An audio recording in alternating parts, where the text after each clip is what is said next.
elbow on the floor, put my foot firmly on the floor, hip escape laterally, bring my knee through the space I just created, get my frame, and now come up to a leg attack or come up to a reguard.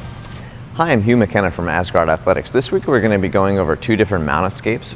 One is the traditional like bump and shrimp to the side, and we're going to go over a minor detail that actually plays a major role in whether or not you're going to get out, and that's, are you shrimping in the correct manner? So a lot of people think of shrimping, they think of like the line drills when you're warming up and you're going down the mat in a linear fashion.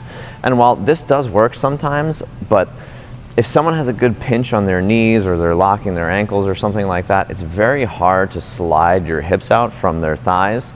So we're gonna shrimp in a more lateral fashion using our frame as a wedge and then moving our hips to one side so that we can widen their knees rather than sliding ourselves out. And that widening is going to create an opening that we can get our bottom knee through and either go to ashigarami or reguard or something like that. So this is a minor detail that plays a major role in whether or not you actually get out and mount. Then the second defense is going to be, okay, this person is flattening me out, whether they're just like smothering me with their chest, arms wide, or they're trying to dig an arm triangle or an Ezekiel choke or something like that, and it makes it, or they're higher up in the mount, and it makes it a little more impossible to get my frame and my wedge in there, so now my hip escape is not really effective. We're going to work on a sneaky little technique where we bridge them a little bit and get their foot to come off the ground so we can capture it into a quasi sort of quarter guard, and then reguard and a half guard or something, or wrestle up from there. All right, today we're going to do a mount escape. We're going to do the classic mount escape first, and then we're going to do a couple different variations. But with the classic like shrimping out and getting your bottom knee through on the first mount escape, a lot of people hip escape incorrectly. So just like without anybody on me, if I was to hip escape and tell you to go like hip escape across the room, everyone they go like this and they bring their butt really far, which is good, but you're thinking of like moving linearly this way, right? So if I had Greg on top of me now, and I'm trying just to be loose, right? And I'm trying to get him off me, it's almost like I'm like taking my pants off, right? And like pushing him down my legs, right? And moving my butt this way. But if Greg has any sort of good pinch, just pinch, there's no way I'm sliding out of here, okay?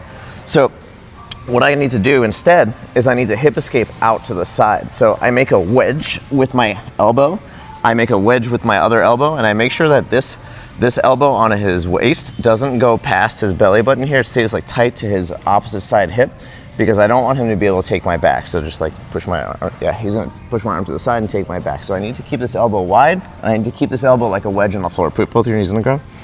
So now when I hip escape, I'm gonna move my butt laterally, okay, instead of this way. It's gonna go this way a little bit when I fold myself in half, but most of the force is gonna go this way, and that way I'm gonna widen his knees, and that's what's gonna create the space for my bottom leg to get through.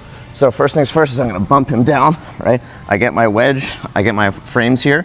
Now I'm gonna hip escape out to the side. And now you can see, look how wide his knees are now, right? Rather than me sliding my butt out and trying to get out that way, I'm widening his knees and making the space I need to get my bottom knee through. So from here, I bring my bottom knee to a butterfly hook. And now there's a bunch of different things that you can do. The classic one is just gonna be, you're gonna hip escape to the other side and come to like a butterfly guard or a closed guard or a half guard. Or you can hip escape, come here, get your bottom knee through, start framing in his armpit, and come up to some leg attacks here and go to like ashigarami or something like that. Okay, so from the beginning, right, is I need to get my frames. So I'm gonna bump him in the butt, make him touch the floor so he can't attack me. My hand's gonna come to his waist here, one hand on his waist, my elbow on his other hip. My elbow is gonna come inside and wedge here. This is a fixed point now. My hands come together. And now when I hip escape, I'm not going towards our heads, I'm going towards his far knee with my tailbone, like this. And now you see how the knees are wide. I bring the knee through, I start framing. I can come up to leg attacks, or I can come up to reguard. Okay, so I'm gonna bump, make sure my elbow's not too far, elbow on the floor, put my foot firmly on the floor, hip escape laterally, bring my knee through the space I just created, get my frame, and now come up to a leg attack or come up to a reguard. Okay. Like they're like crushing you into oblivion, right? He's just got like good chest pressure, and you can't really like get your frames in very well. So one of the things that you can do from here is a cheap little like lift of his legs. So if Eric is like tight with his knees here, especially if he's in a higher mount, all right, what I'm gonna do is I'm gonna take this arm, I'm gonna grab his shin or his foot if I can reach his foot, and I'm gonna lift it up like this. Now, a lot of the times they're going to be pressing their foot down. They'll feel you grab and they start pressing their foot down. You're not going to win this battle of a bicep curl versus him extending his leg. So what I'm going to do from here is I'm going to give a little bridge like this. And all I want to do is hold this for a split second here so that I can collect it with my legs here. Now from here, once I curl my heel to my butt here and I trap it with this pinch, I'm going to start framing in his hips or like an L frame in his chest. And I'm going to hip escape and turn my hips the other way. So you see how my hips are facing this way? They're gonna end up facing this way. So I turn, and I come here, and now I just come up to a half guard. You can come up to whatever kind of half guard you want. You can go to like a knee shield. You can come up, you can even start wrestling up here. It's really just preference, but the important part is to get that leg back from the mount. So he's mounted on top of me, especially if he's in a higher mount and he's crushing me into oblivion, he's turning my head. All right, so now getting frames is very difficult here. So what I'm gonna do is I'm gonna grab his ankle or his shin. I'm gonna give a little bump up like this just so his foot comes off the floor. I'm gonna slide this foot underneath it. This foot's gonna come over the top. I'm gonna curl my heel towards my butt and I'm gonna lock it here.